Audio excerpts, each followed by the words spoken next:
Continuamos hoy, amigo oyente, nuestro recorrido bíblico y llegamos a nuestro último estudio en esta pequeña profecía de Nahum.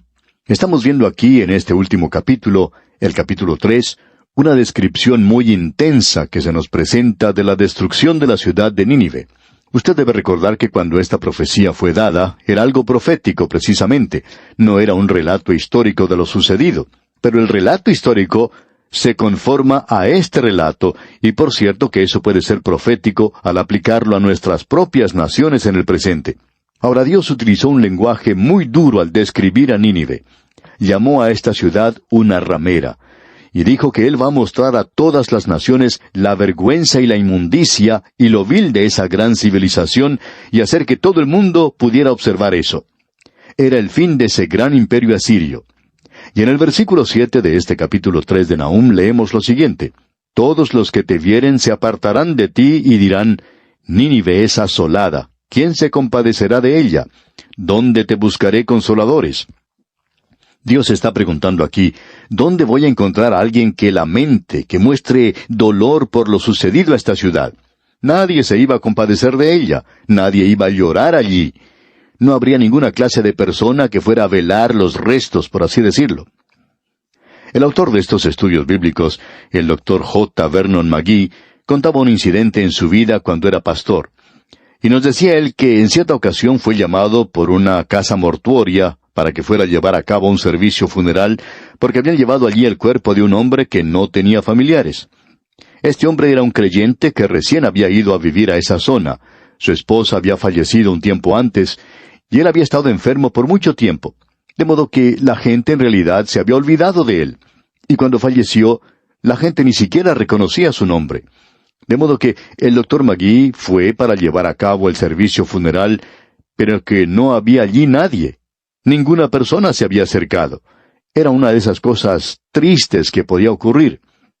Entonces decía el Dr. McGee que él llamó a todas las personas que trabajaban en la casa funeraria para que por lo menos ellos estuvieran presentes en esa reunión, en el servicio. Y se reunieron todos los que estaban allí trabajando en ese momento, quizá unos 12 de ellos, y él presentó un mensaje de esperanza para un creyente, y el Evangelio, allí mismo sobre los restos de este hombre, donde pudo decir que Jesucristo había muerto por nuestros pecados y que había resucitado para nuestra justificación. Pero es algo muy triste tener un funeral como este, donde no haya nadie que se presente. Pues bien, Dios está diciendo aquí que no iba a haber nadie que fuera al funeral de Nínive.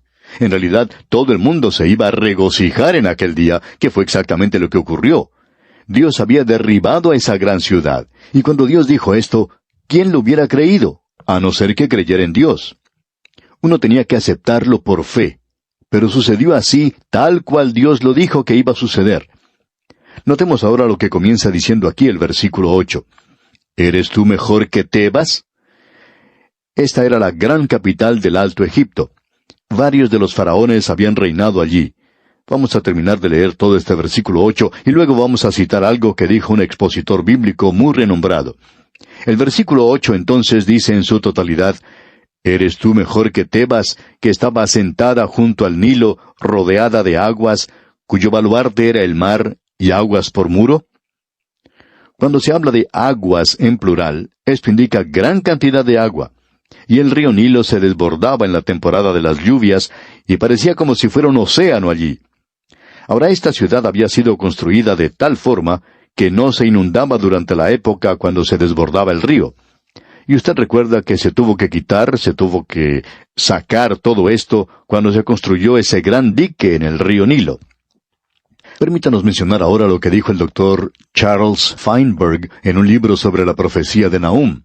Y deseamos mencionarlo porque es algo excelente, y no conocemos a nadie que llegue a superar esta explicación. Ahora Dios le había dado a Nínive, esta ciudad de Tebas, como ejemplo para el imperio asirio, porque ellos habían sido los que habían destruido a Tebas.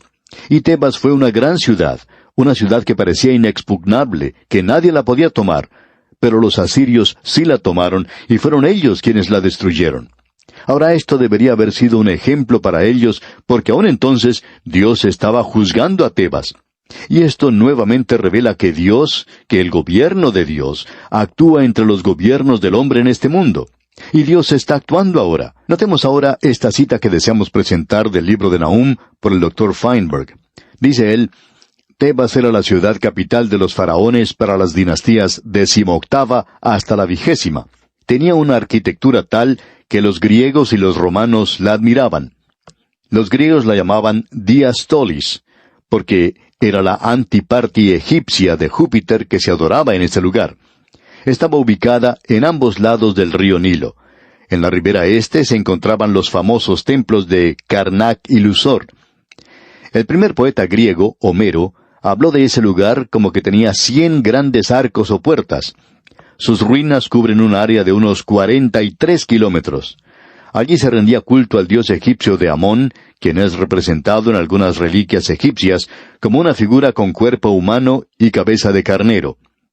El juicio de esta ciudad impía e idólatra fue predicho por Jeremías. Eso se menciona allá en Jeremías capítulo 46, versículo 25, y en Ezequiel capítulo 30, versículos 14 al 16. No Amón, o Tebas, estaba ubicada en una buena posición entre los canales del Nilo, con el río Nilo mismo actuando como protección.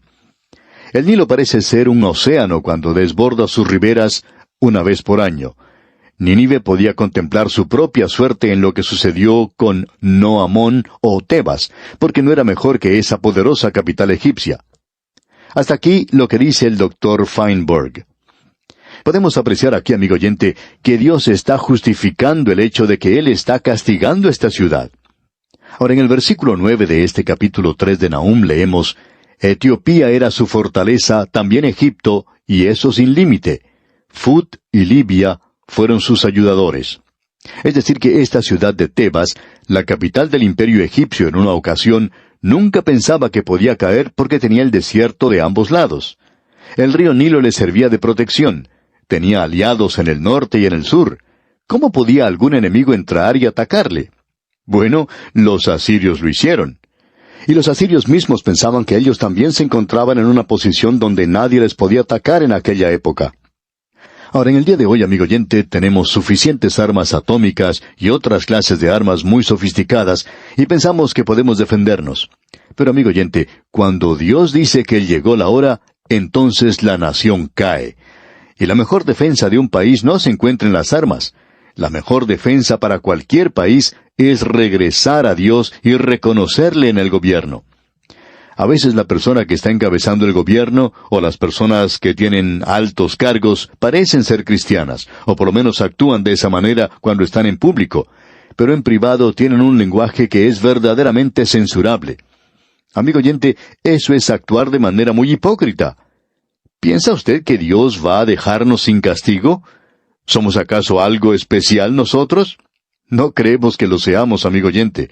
Y nuestra mejor defensa son los hombres de carácter, y si no son creyentes, por lo menos podrían abrazar la gran moralidad que la palabra de Dios abraza. Pero en el día de hoy ocurre todo lo contrario. Se desprecia y se contradice la palabra de Dios. Y Dios no puede bendecir a una nación que haga eso. Y no creemos que llegue a hacerlo. Ahora Dios dice aquí en el versículo 10 de este capítulo 3 de Nahum: Sin embargo, ella fue llevada en cautiverio, también sus pequeños fueron estrellados en las encrucijadas de todas las calles, y sobre sus varones se echaron suertes, y todos sus grandes fueron aprisionados con grillos. Eso fue lo que Asiria, lo que Nínive había hecho contra Tebas, y ahora les está sucediendo a ellos lo que ellos habían hecho a sus enemigos. No os engañéis, Dios no puede ser burlado, pues todo lo que el hombre sembrare, eso también segará. Y en el versículo 11 de este capítulo 3 de Nahum leemos: Tú también serás embriagada y serás encerrada, tú también buscarás refugio a causa del enemigo. Ellos están tratando de buscar valor en la bebida, pero eso no les va a ayudar para nada. Y en el versículo 12 leemos: Todas tus fortalezas serán cual higueras con brevas, que si las sacuden, caen en la boca del que las ha de comer. Creemos que usted se puede dar cuenta de lo que se está hablando aquí. Cuando las higueras están maduras, todo lo que uno tiene que hacer es sacudir las ramas y los higos caen. Y eso es lo que se está diciendo aquí, que las defensas que ellos tenían eran como esto, que en el momento en que se acercara el enemigo, pasaría sobre ellos como si no estuvieran allí. Y continúa en el versículo 13, He aquí tu pueblo será como mujeres en medio de ti. Las puertas de tu tierra se abrirán de par en par a tus enemigos. Fuego consumirá tus cerrojos. Lo que se indica aquí es que los hombres se estaban comportando como las mujeres, y pensamos que ese es el pensamiento expresado en este versículo 13. Y los hombres eran muy femeninos, digamos. O esto también podría significar que las mujeres eran las que estaban ocupando las posiciones de autoridad en la ciudad. Ahora quizá usted tenga algo que decir en contra de esto, pero nosotros recibiremos con mucho gusto su carta. No creemos, honestamente hablando, que Dios esté del lado, es decir, de parte del movimiento de liberación de la mujer. Todavía mantenemos nosotros que la posición de la mujer es en el hogar. Y creemos que la Iglesia está cometiendo un error cuando utiliza a las mujeres en tantos cargos en la Iglesia misma. El primer lugar para la mujer no es el de enseñar una clase de escuela dominical. Su responsabilidad es criar a su propia familia. Ese es su primer lugar. Y cuando las mujeres son sacadas de sus hogares para hacer la obra de la Iglesia y cualquier otra clase de trabajo, y a no ser que ella esté obligada a trabajar para poder vivir, porque su esposo ha fallecido o porque él no puede trabajar, no creemos que cualquier otra cosa sea justificada. Bueno, sabemos que vamos a oír de algunas personas habiendo dicho esto, pero lo estamos diciendo porque creemos que esa es la señal de decaimiento y desintegración de la civilización cuando ocurren cosas así.